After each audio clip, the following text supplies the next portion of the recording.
Adding employees. In your ClearTask Solutions dashboard, on the left-hand side, click on Content Management.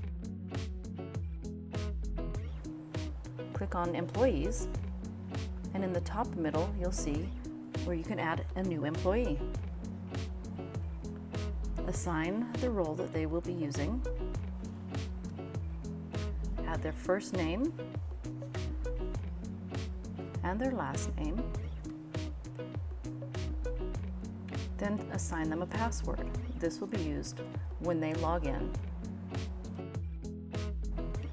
Add their email address, which will also be used when logging in.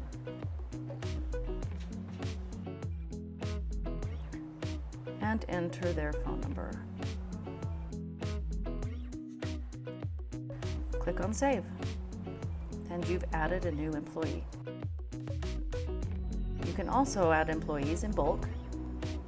In order to do multiples at one time, there are three main fields you need to fill out. First, their first name, their email address, and which role they will be assigned. You can add 5 rows. If you need more rows, you can subtract 5 rows if you need fewer. Add the number of employees you want to bulk upload, then click Save at the bottom, and you're finished.